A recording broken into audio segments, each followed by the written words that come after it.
अपने दिमाग में एक विचार लाइए कि आपकी बच्ची स्कूल जाती है और वो स्कूल ड्रेस में घर से निकली है और वो अचानक से गायब हो जाए और आप उसके लिए मदद के लिए जब कानून का दरवाज़ा खटखटाएं तो कानून में बैठी हुई एक महिला आपसे ये कहे कि रात भर इंतज़ार कर लो, सुबह आप आ जाएगी, तो आपके ऊपर क्या बीतेगी? आपके मन में किस तरह के विचार आएंगे और कानून को आप किस नज़रिए से देखोगे? यहाँ पर बात हो रही है स्कूल जाने वाली बच्ची की, बात किसी कॉलेज वाली लड़की की नहीं हो रही है। हालांकि महिलाओं की यहाँ पर कहते हैं कि महिलाओं के लिए हर चीज़ पहले होनी चाहिए, लेकिन उस परिवार पर क्या बीतेगी? एक लड़की ने करीबन 8 किलोमीटर तक पैदल चलते हुए हर मुसाफिर से, हर रास्ते में चलने वाले व्यक्ति से मदद मांगी, लेकिन क्या उसे मदद मिली? कैसे एक लड़की एक शहर से 700 किलोमीटर दूर दूसरे शहर में पहुंच जाती है या दूसरे राज्य में पहुंच जाती है? ये सब कुछ क्या होता है? ये डरावनी कहानी या घटना आप सुनोगे तो आज आप सावधान हो जाओगे। गुजारिश करती हूँ इस वीडियो को ज़्यादा से ज़्यादा शेयर करना, इस वीडियो पर ध्यान देना, क्योंकि आपकी बेटियाँ हैं और बेटियों की सुरक्षा और सहायता आपकी जिम्मेदारी है। हम बेटियों को कानून के भरोसे नहीं छोड़ सकते, क्योंकि माँ बाप का एक फर्ज बनता है। आज की घटना लेकर आई हूँ मध्य प्रदेश से। मध्य प्रदेश में एक सतना डिस्ट्रिक्ट पड़ता है, इसके अंतर्गत एक गैतवारा गांव पड़ता है। गैतवारा गांव में एक लड़की रहती है। दोस्तों, स्कॉलरशिप चल रही है ओलंपिक की, यानी बच्चे एग्ज़ाम दे रहे हैं और हासिल कुछ करना चाहते हैं। तो यहाँ पर इस गैतवारा गांव से 8 लड़कियाँ एक बज गांव पड़ता है, इसी से थोड़ी सी दूर, वहाँ पर जाती हैं ओलंपिक का एग्ज़ाम देने के लिए, या यहाँ पर इनका सेंटर आया है दूसरे गांव में, क्योंकि इन्हें स्कॉलरशिप प्राप्त करनी है। यहाँ पर ये ऑटो पकड़ती हैं, 8 लड़कियाँ होती हैं। वहाँ पर जब जाती हैं, आज मैं आपको नाम नहीं बताऊंगी दोस्तों, जब ये वहाँ पर जाती हैं तो जाने के बाद एक लड़की को पता चलता है जो स्कूल ड्रेस में थी, जिस स्कूल में पढ़ती है, उसे पता चलता है कि उसका तो यहाँ पर नंबर आया ही नहीं है। 7 लड़कियां प्रवेश कर जाती हैं, 8वीं लड़की को स्कूल के अंदर नहीं जाने दिया जाता है। दोस्तों, जब इसे स्कूल के अंदर जाने नहीं दिया जाता है तो ये लड़की बेचैन और व्याकुल हो जाती है। पूरे दिन वहाँ पर एग्ज़ाम चलता है, शाम का वक्त होता है। जो लड़की जिसका नाम वहाँ पर नहीं था, स्थान वहाँ पर नहीं था, यानी वहाँ पर इसका कुछ भी नहीं था, रोल नंबर नहीं था, तो यहाँ पर जब शाम का वक्त होता है तो ये लड़की घर नहीं पहुँचती है, जिसका रोल नंबर नहीं मिलता है। जब घर नहीं पहुँचती है तो इस लड़की की जो माँ है वो पहले ही इसको छोड़कर किसी और के साथ जा चुकी है। घर में इसका भाई है, पिता है, दादी है और दादा है। परिवार को चिंता सताने लगती है, हमारी बेटी कहाँ गई? यहाँ पर इधर उधर ढूंढते हैं। उसकी दोस्तों से या उसके साथ जो गई थी उनसे पूछा जाता है। दोस्तों, जब इनसे पूछा जाता है तो वो कहती है कि उसका तो वहाँ पर रोल नंबर ही नहीं आया, तो क्या कर सकते हैं। दादा पूरे गांव में तलाश करता है, पिता भी ढूंढ रहा है, भाई भी ढूंढ रहा है, दादी भी रो रही है, खाना किससे परोसे। एक ऐसी बेटी घर नहीं आई है जो शायद कुछ करना चाहते थे। अब इसके बाद क्या होता है कि इसके बाद जो दादा होता है अपनी लाठी उठाता है, आसपास के 4-5 लोग लेता है और पुलिस स्टेशन पहुंच जाता है, यानी पुलिस थाने पहुंचता है। वहां पर जाकर सारी बातें बताता है कि हमारी पोती सुबह की निकली है, अभी तक घर नहीं आई है। वहां पर एक महिला पुलिस कर्मचारी होती है, सुनते ही उस दादा से कहती है कि अभी हम आपकी यानी जो आपकी पोती है उसकी कंप्लेंट दर्ज नहीं कर सकते, सुबह तक इंतज़ार कीजिए, अगर सुबह तक नहीं आई तो फिर हम देख लेंगे। अब आप एक से बात देखिए, एक स्कूल जाने वाली बच्ची के लिए अगर एक कानूनी अधिकारी ऐसी बात करे तो ये बात कितनी सही है, जबकि सुप्रीम या हाई कोर्ट ने हाई आदेश दे रखे हैं कि किसी भी बच्ची का अगर कोई मामला हो, या रात हो या दिन हो या कभी भी हो, उसकी कंप्लेंट तुरंत लिखी जानी चाहिए। लेकिन यहाँ पर ऐसा नहीं होता है। एक दादा पूरी रात इंतज़ार करता है, कुछ भी नहीं था उनके पास। दोस्तों, दूसरे दिन सुबह हो जाती है, संडे से मंडे हो जाता है। संडे के दिन था वो स्कॉलरशिप का जो एग्ज़ाम था, अभी तक बेटी घर नहीं आई थी। ड्रेस थी साथ में और कुछ भी नहीं था। सुबह हो जाती है, ढूंढते हैं, इधर उधर देखते हैं। दादा फिर पहुंच जाता है। पुलिस वालों ने देखा कि मामला गंभीर है। पुलिस वाले यहाँ पर अब कंप्लेंट दर्ज करते हैं, लेकिन कंप्लेंट दर्ज करने के बाद उनकी कोई कार्रवाई नहीं होती है। समझ रहे हो ना? वो कुछ भी छानबीन नहीं करते हैं, केवल एक कागज पर लिखित रूप में लिख कर रख दिया था कि एक लड़की गायब है, बाकी सब कुछ भगवान भरोसे छोड़ दिया था। दोस्तों, ये परिवार उदास और मायूस हो जाता है। ये परिवार उस लड़की को हर जगह तलाशता है। अब यहाँ पर आपकी मैं दूसरी तरफ एक दूसरे किस्से पर लेकर आपको लोगों को चलती हूँ। मैं आपको यहाँ से 700 किलोमीटर दूर जो उज्जैन है, उज्जैन में लेकर चलती हूँ। उज्जैन का महाकाल यानी एक आश्रम होता है। उज्जैन के महाकाल, और महाकाल में एक पुलिस चौकी या एक स्टेशन। उज्जैन में महाकाल यानी उज्जैन में एक आश्रम होता है। आश्रम की सीढ़ियों पर एक बच्ची बेहोशी की हालत में, जिसके शरीर से खून रिस रहा था, वो सीढ़ियों पर पड़ी हुई थी। और जैसे ही सुबह होती है, आश्रम का पुजारी उसे देखता है। देखने के बाद महाकाल पुलिस स्टेशन जो होता है उस पर फोन करता है और वहां पर पुलिस को बुलाता है। ये जो पुजारी होता है इस लड़की को उठाता है, इसको पानी पिलाता है और पानी पिलाने के बाद इसको शांति दिलाता है। और पुलिस वाले जब इस लड़की को देखते हैं तो उज्जैन की पुलिस का काम आपको बताती हूँ, उन्होंने क्या इस कानूनी तरीके से कैसे देखा कि एक भिखारन लड़की है, और भिखारन जो लड़की है उसके साथ कुछ हादसा हो गया है, यानी छोटी छोटी बातें लिख दी। ये लड़की जब भाषा बोलती है तो ये मध्य प्रदेश की थी और उज्जैन वहाँ पर पहुँच जाता है। लेकिन दोस्तों, यहाँ पर इसकी भाषा पुलिस वालों के समझ में नहीं आता। पुलिस वाले एक भिखारन समझकर, लावारिस समझकर इसकी कंप्लेंट दर्ज करते हैं, लेकिन वो भी इस पर कोई गौर नहीं देते हैं। इस लड़की को हॉस्पिटल ले जाया जाता है। जब इसको हॉस्पिटल ले जाया जाता है तो इसको इंदौर भर्ती कराया जाता है, क्योंकि इसकी हालत बहुत खराब थी। इसका काफ़ी खून बह रहा था और इसकी हालत बद से बदतर थी। दोस्तों, यहाँ पर जब इस लड़की को डॉक्टर देखते हैं तो डॉक्टरों ने पुलिस को चिंताजनक बातें बताई। इस लड़की को बहुत तकलीफ है, प्राइवेट पार्ट में बहुत दिक्कत है, ब्लड बह रहा है और इसके साथ बहुत बर्बरता की गई है। जब ये बात पुलिस को पता चलती है, लेकिन पुलिस अब भी इसे भिखारिन समझती है। ये बार बार अपने दादा और पिता का नाम बताती है, तो उज्जैन पुलिस दादा और पिता के नाम को मिला जुला कंप्लेन में लिखती है, यानी अलग अलग नहीं करती है। जैसे दादा फलाना नाम है और पिता फलाना नाम है, यहाँ पर एक ही जोड़कर निकाल देती है। तो कैसे पता चलेगा?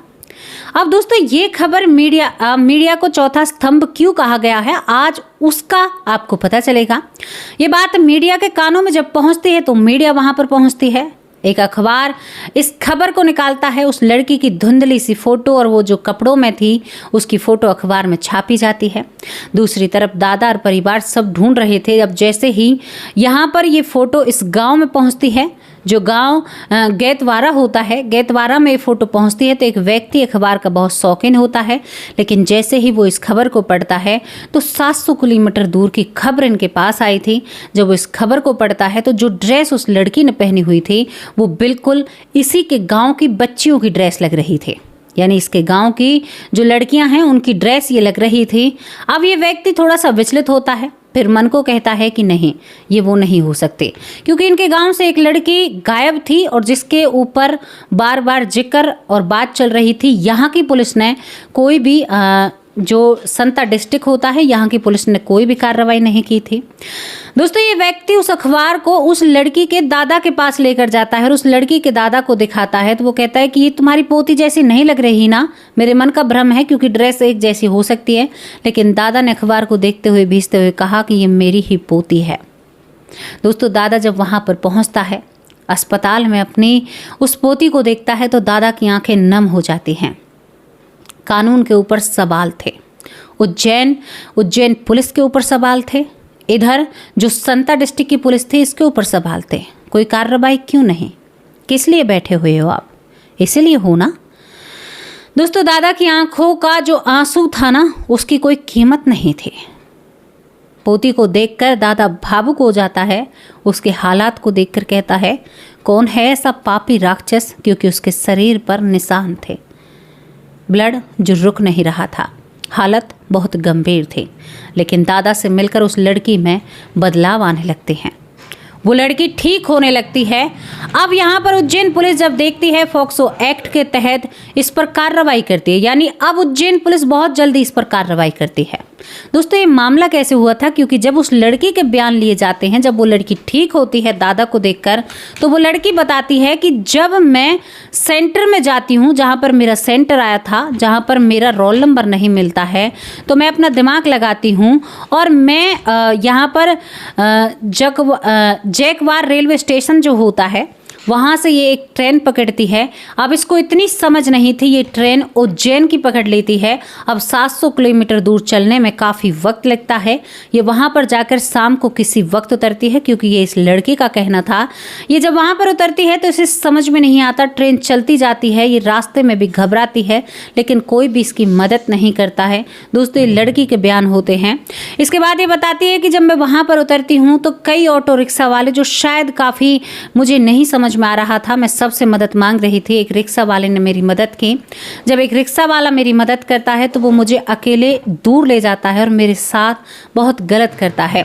जब वो मेरे साथ गलत करता है तो ब्लीडिंग जब होने लगती है तो यहाँ पर रिक्शा वाला अपनी ज़िंदगी की जो चीज़ें थी वो करने के बाद दूसरे रिक्शा वाले से कहता है कि इसको कहीं ऐसी जगह पर फेंक कर आओ जहाँ से ये दोबारा मुझे नज़र ना आए। एक ऑटो रिक्शा चलाने वाले की सच्चाई आपको बता रही हूँ। बुरा मत मानना, जिसे हम गरीब कहते हैं, जिन्हें हम बेचारा कहते हैं, हर किसी के बारे में नहीं कहा गया है। लेकिन आप दिल्ली के ऑटो रिक्शा वालों को देखना, और आप कहीं के भी ऑटो रिक्शा वाले जो रात को काम करते हैं, आधी पोत वो शराब का सेवन करते हैं। और वो एक बात बताओ, जिन्हें सरकार का खौफ नहीं, जिन्हें डर नहीं, जो एक बच्ची के साथ ऐसा कर गुजर गए, तो इससे भी पहले उन लोगों ने कोई क्राइम किए होंगे, तभी तो उनकी हिम्मत इतनी बढ़ गई जो वो इतना सब कुछ करते हैं। ये सोचने वाला विषय है दोस्तों। यहाँ पर इसके बाद उस लड़की को दूसरे ऑटो रिक्शा के जरिए फेंक दिया जाता है। तब वो लड़की बताती है कि मैं वहाँ से उठकर 8 किलोमीटर दूर, ये जो आश्रम था जहाँ पुजारी ने इसकी मदद करी, 8 किलोमीटर दूर तक मैं पैदल चलती हूँ।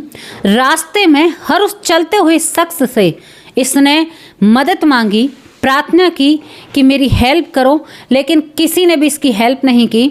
किसी का इसने रात के वक्त अगर दरवाज़ा खटखटाया तो उसने इसे भिखारिन समझकर धुतकार दिया, लेकिन कोई भी एक नेक इंसान ऐसा नहीं निकला जिसने इसकी मदद करे। आप सोच कर देखिए, किसी दिन अगर हमारे बच्चे के साथ ऐसा हो तो हम पर क्या बीतेगी। ये लड़की चलती रहती है। आश्रम की सीढ़ियों पर आकर जब ज़्यादा इसका खून बहता है तो ये बेहोश होकर वहाँ पर गिर जाती है। गिरने के बाद जब सुबह पुजारी जो होता है दरवाज़ा खोलता है तो लड़की बेहोश मिलती है और इसे यहाँ पर कानून के हवाले किया जाता है। दोस्तों जब यहाँ पर ये सब कुछ हो जाता है तो इसके बाद पुलिस हरकत में आती है। उज्जैन पुलिस, यहाँ पर 750 कैमरा सीसीटीवी कैमरा खंगाले जाते हैं। यहाँ पर जो ऑटो रिक्शा उस वक्त उस स्टेशन पर जो थे उन पर 8 ऑटो रिक्शा वालों पर शक किया जाता है। जब सीसीटीवी कैमरा मिलते हैं, हालांकि उस स्टेशन पर नहीं थे लेकिन दूर मिल जाते हैं, सभी रास्तों के खंगाले जाते हैं, तो वहाँ पर वो ऑटो रिक्शा वाले 8 जो उनको उठाया जाता है, जिनमें से एक व्यक्ति निकलता है जिसका नाम भारत सोनी होता है, जो ऑटो रिक्शा था, ड्राइवर था, जो चलाने वाला था। उसने उस लड़की के साथ बर्बरता की थी। दोस्तों उसे जब पकड़ा जाता है और उसे अच्छी तरह से उसकी खातिरदारी की जाती है तो वो रट्टू तोते की तरह पुलिस के सामने बोलने लगता है। लेकिन यहाँ पर बात क्या है, मैं ये बात जो सामने रखना चाहती हूँ, इस घटना को रखने का उद्देश्य क्या है, क्योंकि वो ऐसी हरकतें करते रहते हैं। अगर नहीं करते तो उनकी हिम्मत या उसका सीना कांपता। वो लोग ऐसी चीज़ें करते हैं तभी तो उनके हौसले इतने बुलंद हैं। दोस्तों यहाँ पर जो भारत सोनी है वो उस आरोपी को बचाता है जिसने बाद में उस लड़की को फेंकने का काम किया। जब उससे पूछताछ की जाती है तो उसे वो बचाता है, लेकिन जब अच्छी तरह से धुलाई होती है तो वहाँ पर पता चलता है और यहाँ पर भी सबूत मिलते हैं। उसके ऑटो रिक्शा ड्राइवर को, चालक को जब पकड़ा जाता है तो वो कहता है कि साहब मैंने ऐसा कुछ भी नहीं किया, मैं एक गरीब आदमी हूँ, बाल बच्चे वाला हूँ, अपने बच्चों का पेट भरता हूँ। लेकिन जब उसके ऑटो रिक्शा को छानबीन की जाती है तो उसकी सीट पर ब्लड पड़ा हुआ था उसी लड़की का। अब बताइए वो गरीब कहाँ से रहा, उसकी हवस या उसकी मानसिकता या उसकी गिरी हुई सोच। क्या कहोगे ऐसे लोगों के बारे में, क्या कहोगे ऐसे लोगों के बारे में? आपने कभी भी कोई ऐसी घटना देखी होगी? एक आधी घटना को छोड़ने के बाद मैं आपको आपके नज़रिए में याद दिलाना चाहती हूँ, किसी से मेरी कोई जाति दुश्मनी नहीं है, लेकिन ऐसी घटना जिसके पीछे कोई रिक्शा चालक पाता है, कोई बस ड्राइवर पाता है, कोई ऑटो चलाने वाला पाता है, कोई रास्ते पर घूमता हुआ मिलता है, कोई कुछ करता हुआ मिलता है। हाँ, ऐसा नहीं है कि जुर्म और लोग नहीं करते हैं, लेकिन ज़्यादातर ऐसा क्यों होता है? क्योंकि भैया जिसने पूरे दिन ऑटो चलाया, शाम के वक्त एक पौआ मारता है और रोडों पर यानी ज़्यादातर आपको हाईवे पर ऐसी चीज़ें देखने को मिल जाएंगे। और शराब के नशे में इंसान किसी का भी सगा नहीं हो सकता। जो अपनी बीवी बच्चों का सगा नहीं है, वो किसी पराई बेटी का सगा कैसे हो सकता है? ये आदतें इंसान को बदलनी होंगी। इस घटना को रखने का केवल एक ही उद्देश्य है, अपनी बेटियों का ख्याल रखिए, अपनी बेटियों पर ध्यान दीजिए, कहीं उनके साथ कुछ गलत ना हो जाए। ये कलयुग है जनाब, यहाँ पर अपनी परछाई पर भी भरोसा नहीं होता। ये तो जो दूसरी बात है, कलयुग एक ऐसी सीढ़ी है जिससे डर भी लगता है, लेकिन चढ़नी तो पड़ेगी। तब तक जीवित हैं, मृत्यु लोक में रह रहे हैं, जीना तो है, चलना तो है। दोस्तों, यहाँ पर एक और बात आपको बताना चाहते हैं। हमारे भाई जो डॉक्टर सुरेश सोनी हैं, उनका काम है ज्वेलरी का, और कुछ आवारा लोगों ने उनके ऊपर उन्होंने कहा कि कुछ वशीकरण या कुछ ऐसा किया। उनकी 7 से 8 लाख का जो जेवर है उनकी दुकान से उड़ा दिया, यानी चोरी कर ली, और वो लोग फरार हैं। बहुत दुख हुआ मेरे भाई, इस दुख की घड़ी में आपका साथ दे, क्योंकि बहुत मेहनत का पैसा होता है हर किसी का।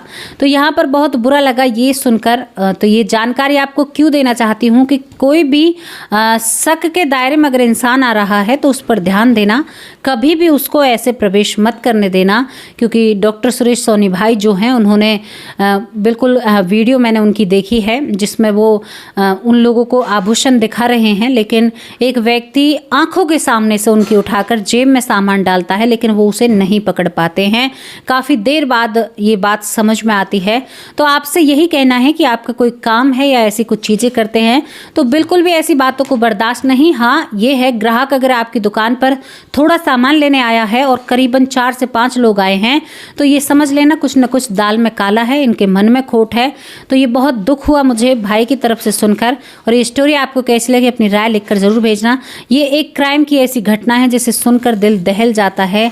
एक स्कूल जाने वाली बच्ची के साथ कोई ऐसा कैसे कर सकता है? कितने पापी लोग होंगे महाकाल जैसी जगह पर, उज्जैन जैसी नगरी में रहकर इतना मन पापी। अरे तुम लोगों को नरक में भी जगह नहीं मिलेगी। वासना के पुजारियों, तुम्हें शर्म आनी चाहिए। चुल्लू भर पानी में डूब कर मर जाओ अगर तुम्हारी सोच ऐसी है। अब आप लोगों से विदा लेती हूँ। सावधान रहना, सुरक्षित रहना, सतर्क रहना, अपने आप को, अपनी बहन बेटियों को सावधान और सुरक्षित रहिए। ये जिम्मा आपको ही उठाना होगा, कानून तो केवल आपकी मदद कर सकता है। नमस्कार, जय हिंद, जय भारत। अपना अपने परिवार का ख्याल रखें।